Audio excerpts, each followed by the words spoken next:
श्रीमद् भगवद गीता ज्ञान यज्ञ प्रवचन क्रमांक 363 अध्याय 9वां राजविद्या राजगुह्य योग और श्लोक क्रमांक 25।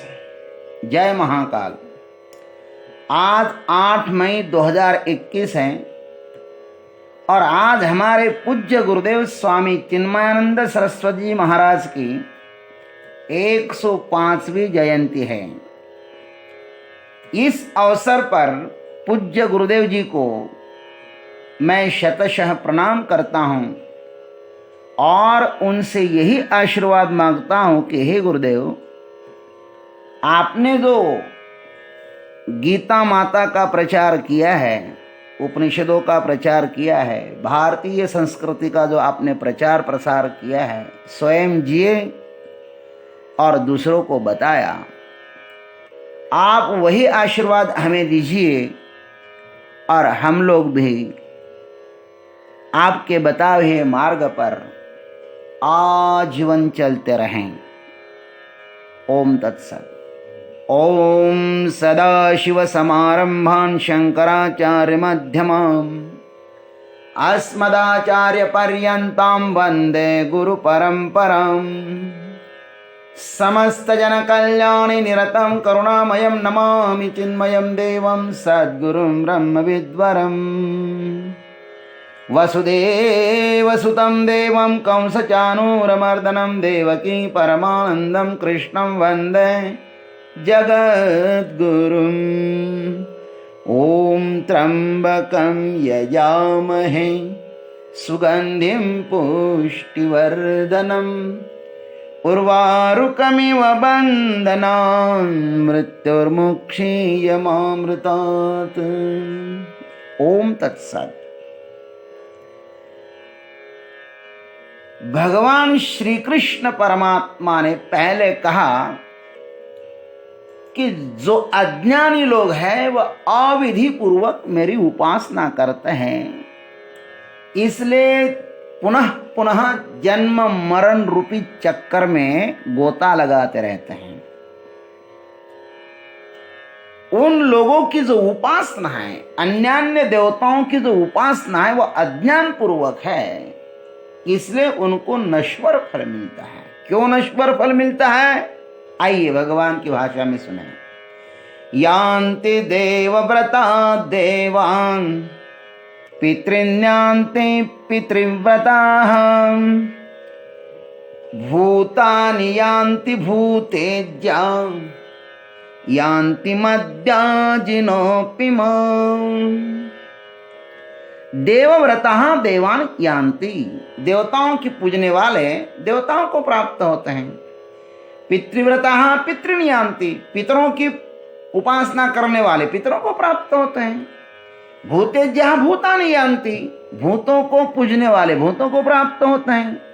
मद्याजिनः माम अपि यान्ति, और मेरे भक्त मुझे ही प्राप्त होते हैं, इसलिए मेरे भक्तों का पुनर्जन्म नहीं होता है। आइए सद्गुरु के आशीर्वाद से और भगवान की कृपा से हम इस पर चिंतन करते हैं। यहां पर 4 भक्तों की बात आई है: सात्विक भक्ति, राजसिक भक्ति, तमोगुणी भक्ति और निर्गुणी भक्ति। इस संसार में 4 प्रकार के भक्त ही मिलते हैं, 5वां है ही नहीं। प्रथम 3 भक्त सांसारिक ही है, वे कितनी ही अत्युच्च साधना करें किंतु उसका फल नश्वर ही होगा, पुनरावर्ती ही होगा, क्योंकि वे 3 गुण संसार के ही हैं। कैसे कैसे, आइए उस पर चर्चा करते हैं। देवव्रता देवान यान्ति, अन्यान्य देवताओं की उपासना करने वाले अधिकतर अपने अपने इष्ट को प्राप्त हो सकते हैं, उससे ज्यादा आगे नहीं बढ़ते, क्योंकि उन देवताओं की सीमा ही उतनी ही है। मुख्यमंत्री प्रसन्न हुआ तो वह मुख्यमंत्री ही अपने सेवक को बना सकता है ना, वह भी अपने राज्य का, अन्य राज्यों का नहीं। उसको मुख्यमंत्री बनाना भी कठिन ही है। देवता ज्यादा से ज्यादा हमें क्या दे सकते हैं? देवता ही तो बना देंगे ना, और क्या करेंगे? अपने ऊपर तो नहीं उठाएगा ना कोई, अपने से बड़ा तो नहीं बनाएगा ना। जो स्वयं अज्ञानी है वो दूसरों को परम ज्ञानी कैसे बना सकता है?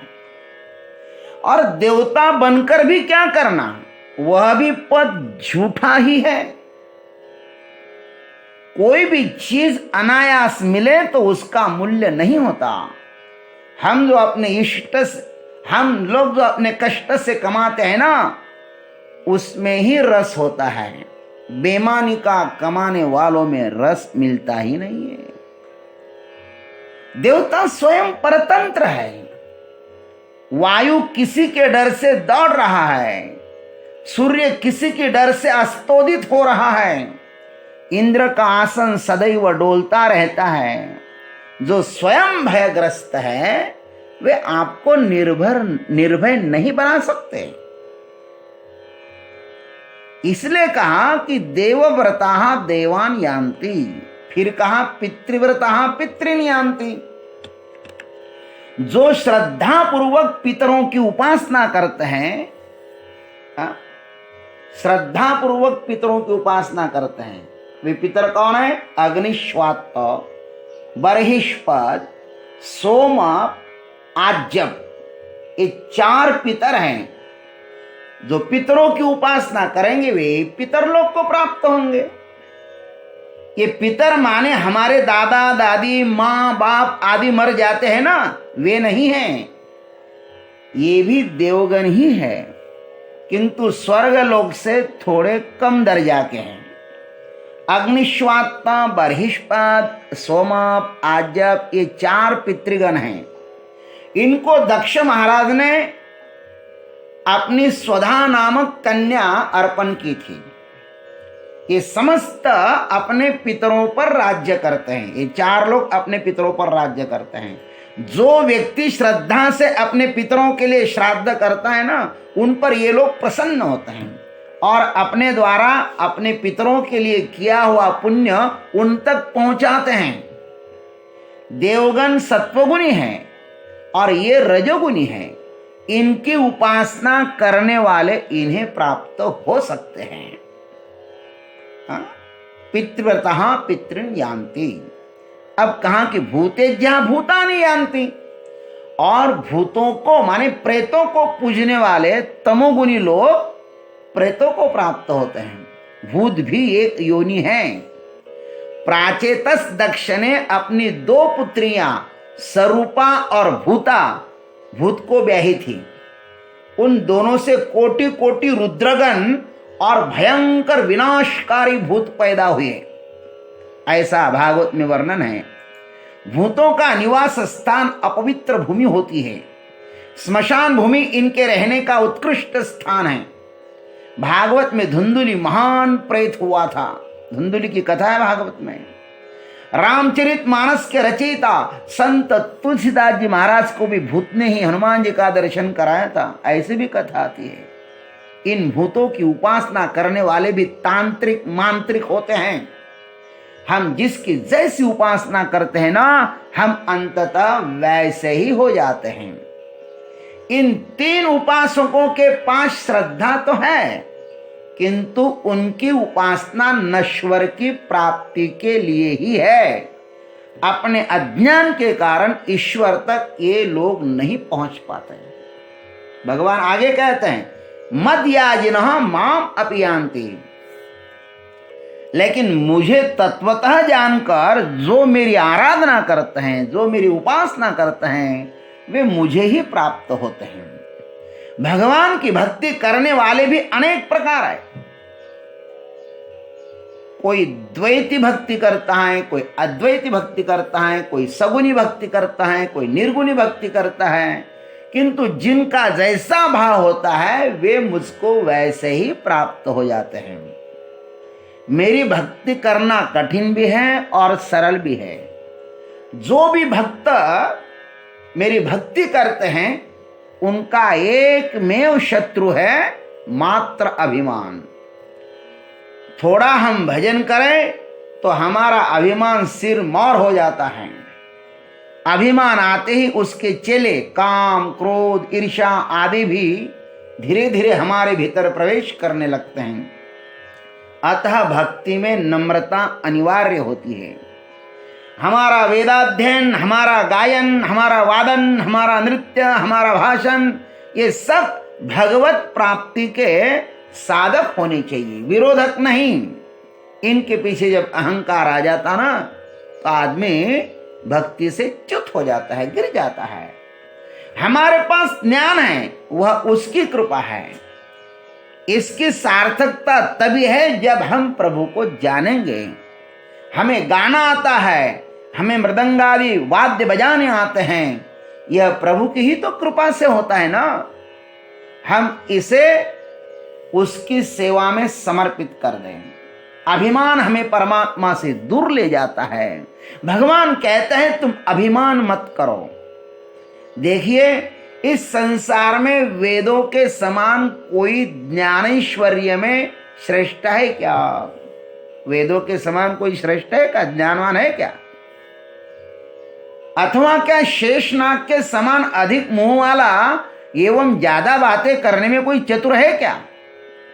तो भी वे दोनों भी, शेष तो मेरी शैया हो गए और वेद मुझे नेति नेति कहकर पीछे खिसक गए। सनकादि जैसे महाज्ञानी भी मेरे स्वरूप के विषय में चक्कर में पड़ गए। सनकादि लोग भी मेरे स्वरूप को नहीं जान पाए। अथवा क्या तपस्वियों में कोई महादेव की बराबरी कर सकता है? लेकिन उन्होंने सब अभिमान छोड़कर मेरा चरणोदक माने भागीरथी अपने सिर पर धारण किया है। देखो कितनी विनम्रता उनके पास है। अथवा ये जो मेरी लक्ष्मी है ना, ये मेरी लक्ष्मी देवी जो है वह ऐश्वर्यवानों माने दौलतमंदों में लक्ष्मी देवी से कोई श्रेष्ठ है क्या? बताओ। बोले नहीं। लेकिन उन लक्ष्मी के महल में श्रीदेवी जैसी दासियां रहती है। वे दासियां खेल खेल में जो घरौंदे बनाती है उनको लोग अमर स्वर्गलोक कहते हैं। तब क्या इंद्रादि देव उस खेल में गुड्डिया नहीं होते हैं? जिन पेड़ों पर वे दासियां दृष्टि डालते हैं महाराज, वे सब कल्पवृक्ष बनते हैं। इस तरह जिसके घर की दासियां हैं, ऐसी लक्ष्मी शक्तिशाली सामर्थ्यवान होते हुए भी उस लक्ष्मी देवी को भी मेरे स्वरूप में सम्मान नहीं मिलता। जब उसने अभिमान छोड़कर मेरी सेवा की तब मेरे पैर धोने का भाग्य उसको प्राप्त हुआ। इसलिए क्या कहूं अर्जुन तुम्हें, अरे प्रभु का भजन करना हो तो अपने को शून्य पूर्णतः समर्पित होकर ही करना चाहिए।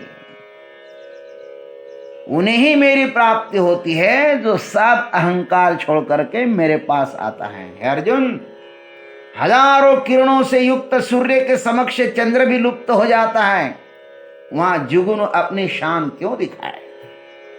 इसलिए मनुष्य का कर्तव्य है कि वह अपना सब कुछ प्रभु पर न्यौछावर करके उसका तन मन धन से भजन करें, अपना सर्वस्व उसके चरणों पर रख दे, तभी उसकी प्राप्ति हो सकती है।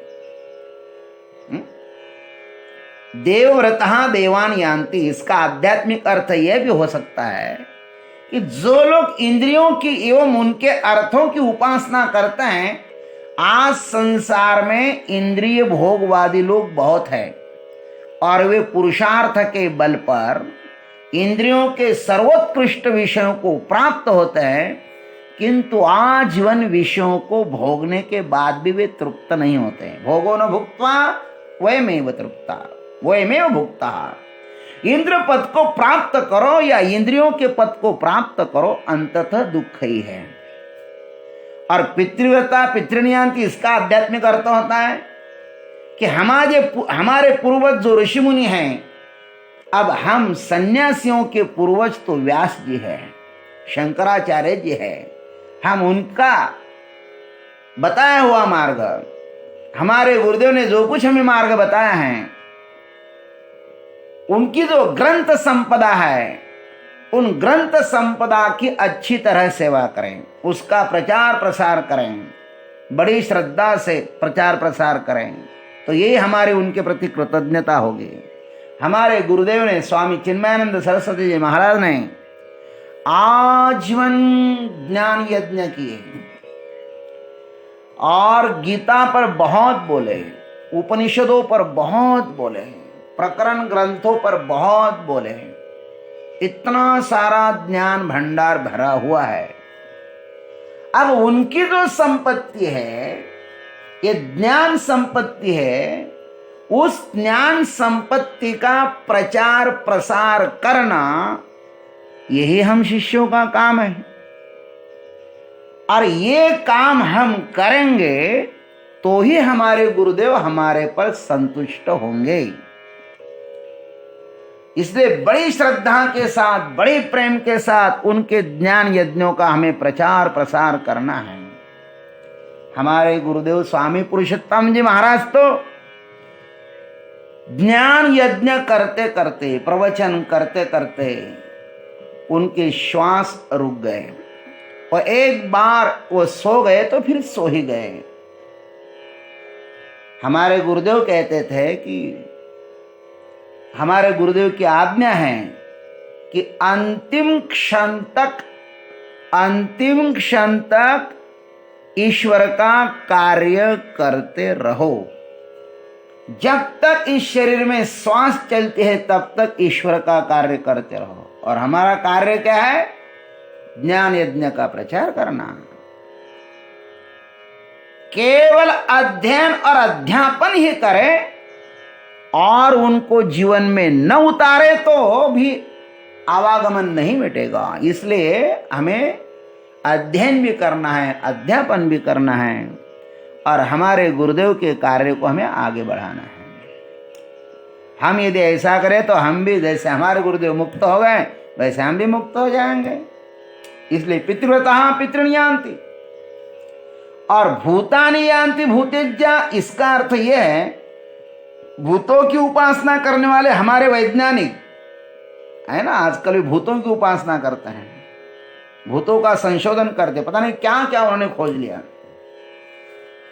इन पंच महाभूतों की पता नहीं उन्होंने कितनी खोज की, किंतु अब तक रत्ती भर ज्ञान नहीं पाया। उनकी विज्ञान की परंपरा न जाने आज तक कितने लोग बह गए उस परंपरा में। जितना खोजो उतना कम ही है। केवल भूतों की उपासना करने वाले भी अंततः जड़ता को ही प्राप्त हो जाते हैं। इनका भी आवागमन नहीं छूटता। आत्मज्ञान के बिना यह सब व्यर्थ ही है। इसलिए आत्मज्ञान प्राप्त करना चाहिए। हमारी जो भारत भूमि है ना, वह आत्म साक्षात्कार, आत्मज्ञान के लिए ही प्रसिद्ध है। ऋते ज्ञानात्म मुक्ति त्यागेन एकेन अमृतत्वम आनशो। यह हमारा ध्येय है, यह हमारा सिद्धांत है। ओम तत्सत। जय गुरुदेव, जय जगदीश्वर, जय जय महाकाल।